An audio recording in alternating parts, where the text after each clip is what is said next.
Assalamu alaikum wa rahmatullahi wa barakatuhu. Welcome to the fourth episode of the podcast Journeys from the Quran to Conversion.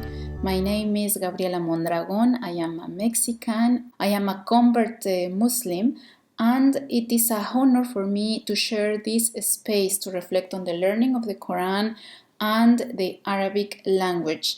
In this episode, I want to share with you something about Tajweed and Tarteel. Not only the meanings, but also how these recitation rules came about.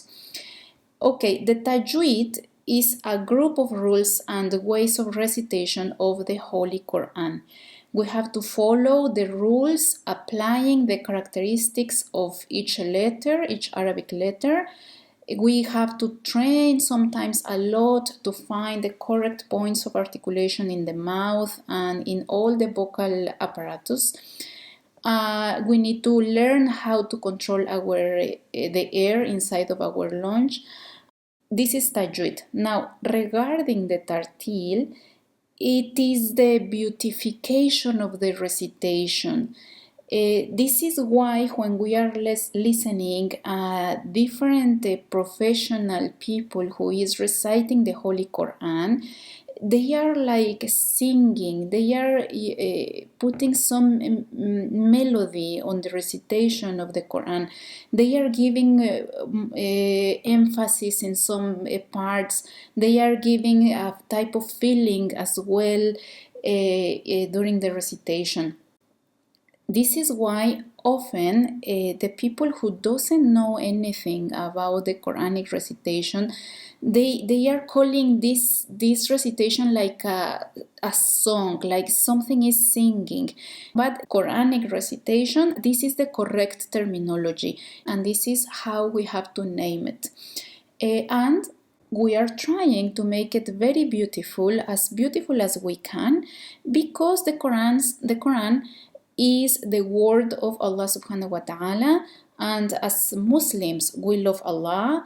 We want to make him happy through the recitation of his word, of his holy book, which is the Quran, and we have love as well for the Quran. And inside of the Quran, we find evidence to recite it in a good way, in a beautiful way. We are finding an ayah, a verse, in Surah Al-Muzammil, translated to English as the folded in garments. Is the surah number 73 in the verse number 4. أعوذ بالله من الشيطان الرجيم بسم الله الرحمن الرحيم ورتل القرآن ترتيلا.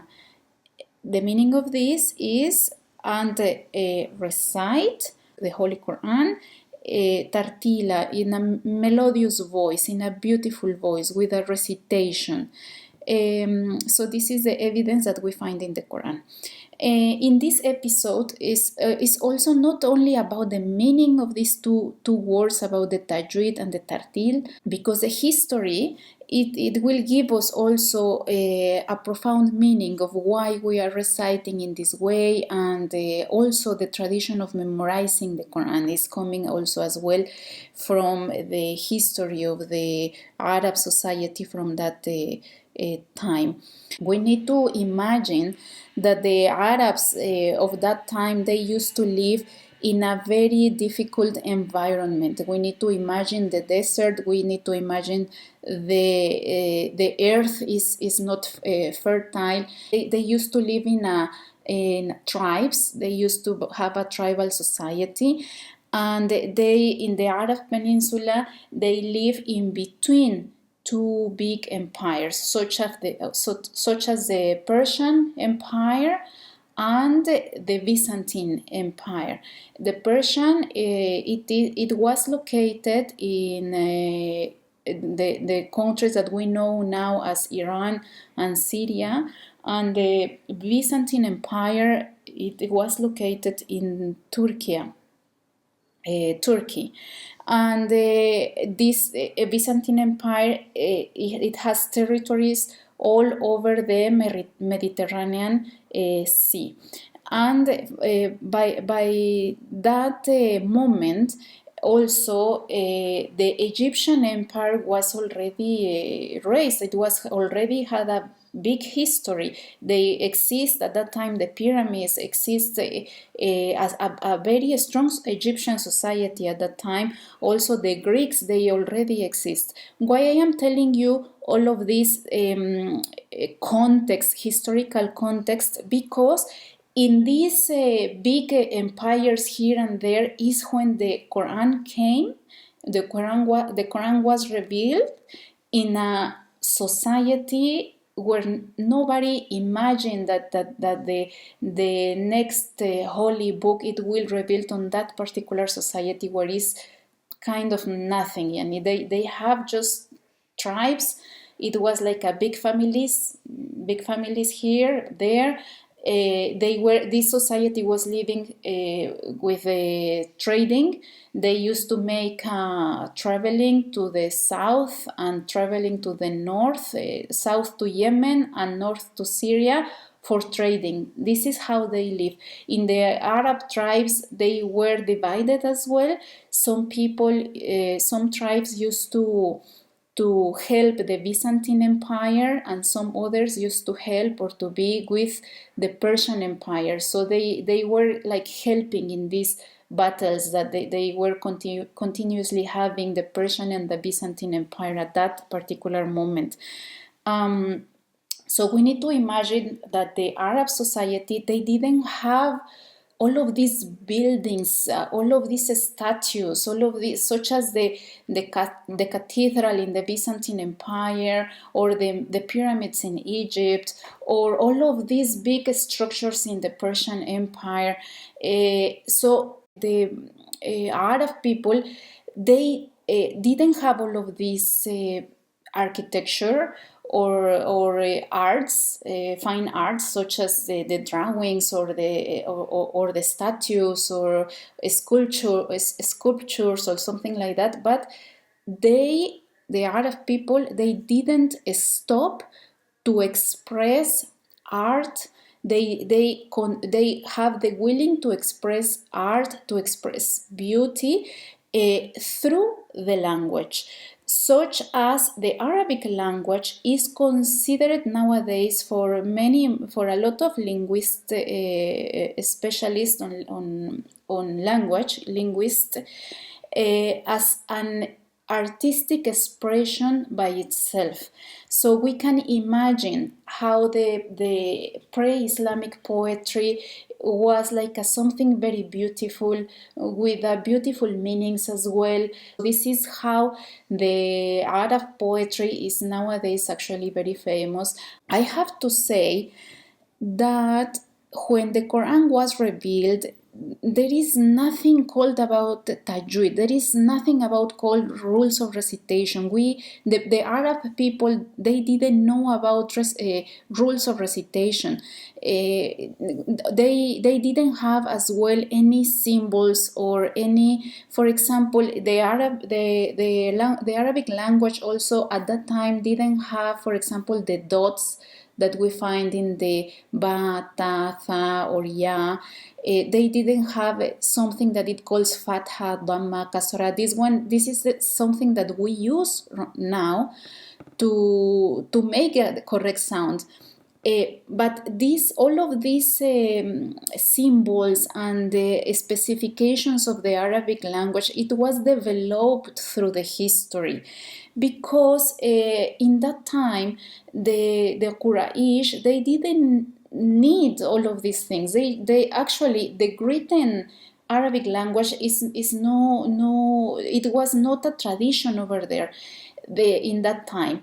We need to imagine a society who is speaking. It's an oral society. They speak. They make this Arabic language as a oral tradition. The tradition of writing is not completely settled down in that particular society. So at that time, they didn't know about the tajweed. They didn't know about the rules of recitation. these rules of recitation, tajweed, it came afterwards. After some time, the Quran was revealed. Actually, I want to tell you the next historical thing. The first Muslims, they didn't need the tajweed, the rules of recitations, because they were living with it. They knew it as a fact. It was part of their culture. And then slowly through all the revelation, it happens the Hijra to Medina, from Mecca to Medina. The Islamic State start to appear with the Prophet Muhammad sallallahu alaihi wasallam. So they started to expand. The Islamic State start to expand to another territories. These other territories in the north, in the south, in the east, in the west, of course, the people speak another language. The interaction with another cultures, interaction with another languages, it was kind of mixing, and then it started to change, and then it started to change the meaning. So it happened that the Muslims, they are in the need to establish rules of recitation of tajweed. This is how the tajweed did become to be as the field that we know nowadays. The first to develop the tajweed was a person, a scholar named Abu Ubaid al-Qasim bin Salam. This one was the first person who started to develop the tajweed rules, and he included the 7 ways to recite the Holy Quran. He defined the rules. He put the the names of the rules, and the enunciation, how we are going to pronounce. And after that, some other scholars, they write more books. They wrote more books to develop more this field of tajweed. And if we study today the Arabic grammar, we can see that Arabic grammar and the Arabic language, the classic Arabic language, is coming from the Quran itself and from the Arabic poetry of that time.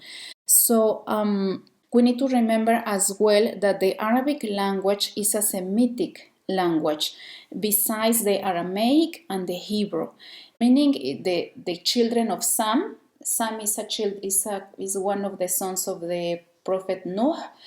So all the children of Sam, they were split in that 3 linguistic families: the Aramaic, the Hebrew, and the Arabic. And these 3 languages has the characteristic to have the 3 letters root, meaning from the 3 letters we can derive extract many words from that with many meanings. So actually, if we are learning Arabic, this system of 3-letter root makes easy for us to learn the Arabic language, inshallah.